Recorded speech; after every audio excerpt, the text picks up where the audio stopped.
Hello बच्चों, let's read the question and question says here biosystematics aims at systematics है वो किस चीज को aim करता है and options are the classification of organism based on broad morphology. B is delimiting various taxa of organisms and establishing their relationships. C is the classification of organisms based on their evolutionary history and establishing their phylogeny on the totality of various parameters from all field of studies. D given here, identification and arrangement of an organism on the basis of their cytological characteristics. Okay, so these are our options. And firstly, if we talk about the key concept here, so key concept here is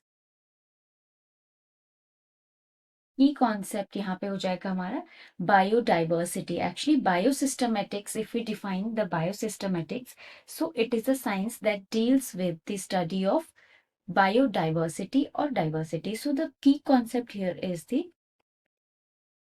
diversity, और वो किन किन basis पे ये diversity को हम देख सकते हैं वो चीज यहाँ पर आ जाएगा. So the key concept is the diversity of organisms.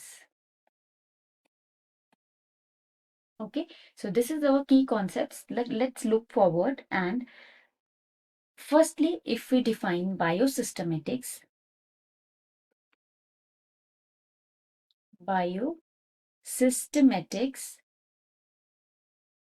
so as the name suggests, systematics. ठीक है, bio means living and systematics means the arrangement or system.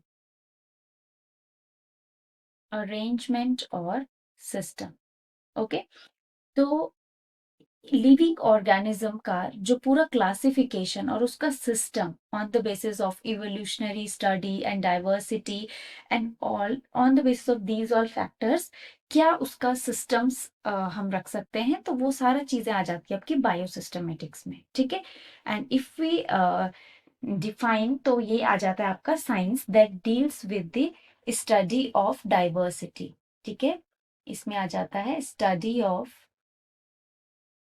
diversity, study of diversity of an organism, their comparative and evolutionary relationships. यहाँ पे आपका आ जाएगा evolutionary relationship के base पे भी हम comparative and evolutionary relationships. इसके अंदर आ जाता है study of diversity of an organism and comparative evolutionary relationships भी आ जाता है. And it also includes the classifying the living organism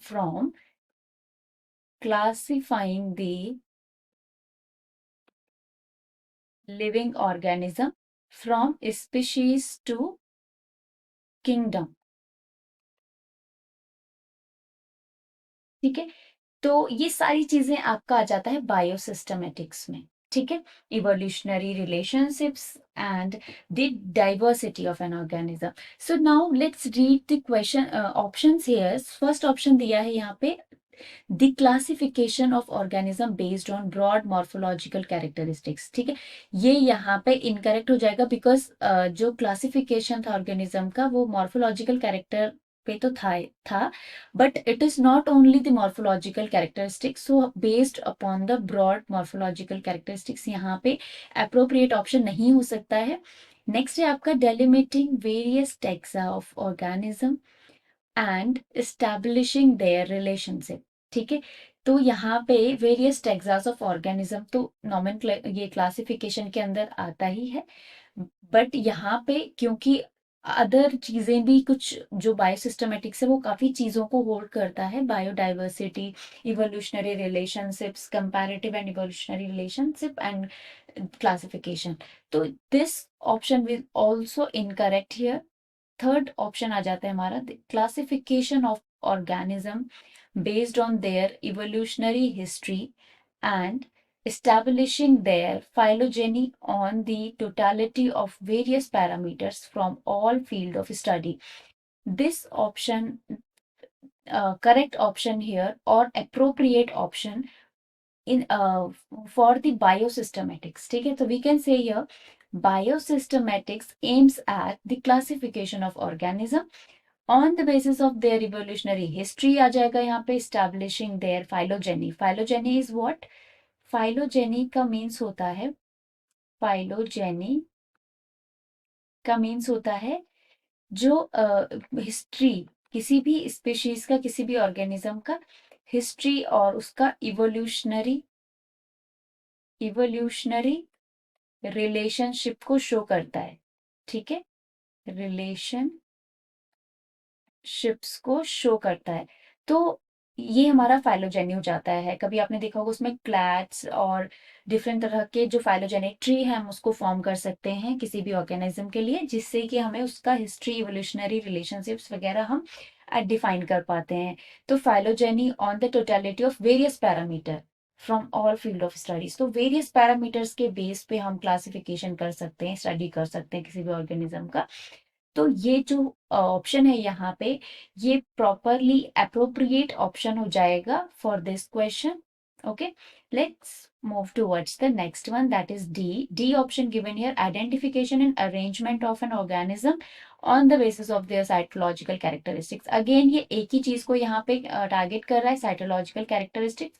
तो ये भी यहाँ पे इनकरेक्ट ऑप्शन हो जाएगा, बिकॉज जो क्लासिफिकेशन और अरेंजमेंट था ऑर्गेनिज्म का उसमें उन्होंने वेरियस पैरामीटर्स को स्टडी करके हम क्लासिफाई करते हैं, सिस्टम्स बनाते हैं। तो this is also the incorrect option here. Now the correct option for this question is, correct answer will be, option C. That is the classification of organism based on their evolutionary history and establishing their phylogeny on the totality of various parameters from all field of study. ठीक है, so this is our correct answer here. So I hope you understand well this concept. Best of luck.